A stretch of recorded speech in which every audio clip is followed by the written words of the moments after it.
Hello VIPKID teachers, Teacher Teresa here, sharing with you a little bit about what I do to prepare myself in the event of an emergency. So if it snows, like it often does here in Pennsylvania, we often lose power because I live at the top of a mountain.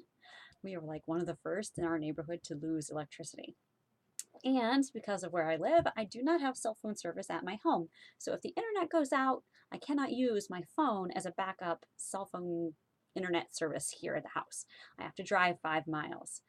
So I do have the uninterrupted power supply UPS that many teachers recommend to you. And that's important to have so that if the power goes out for a short period of time, I can use that as backup. And I can also plug a light into it, which is nice.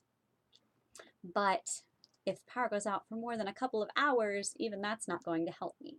So I keep a inverter in my car. An inverter is basically a power pack that you can plug into your car battery to provide wattage so that you can run a computer. And I got a smaller one. I did have the 1,000 watt, and I decided I didn't really want to spend that much money, so I actually returned the 1,000 watt to Walmart and downsized to a 300 watt because 300 was enough to run one 100-watt light bulb and my laptop. And then in addition to that, I got two battery operated floodlights. So I have about 500 watts worth of lighting, and then I can still use my laptop as well. And I plug them into my car, and keep I keep my background up in my car at all times, all winter long. I don't take it down until probably the middle of spring because we still do get snow in April and sometimes all the way up to the first week of May.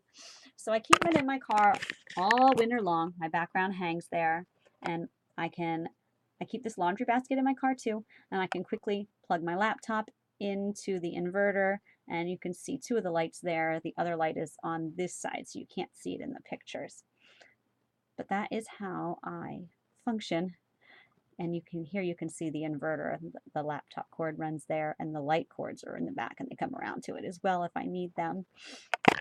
I have actually used it already once. I drive 2 miles away from the house down to the local high school so that I can use my cell phone for Wi-Fi if I need to. Or I have also noticed that sometimes the service is good enough coming from the school's Wi-Fi that I can use theirs if I'm teaching from the iPad. But if the student is on the iPad, then I notice that my ping will dip and the connection's not as good, so then I switch to the laptop really quickly, and I always have my cell phone up and ready to go as that backup Wi-Fi. But it is nice that I can hop on the school Wi-Fi to save a little bit of my money because I do have a $10 overage charge for anything over our regular usage on our data plan, so it saves me 10 bucks.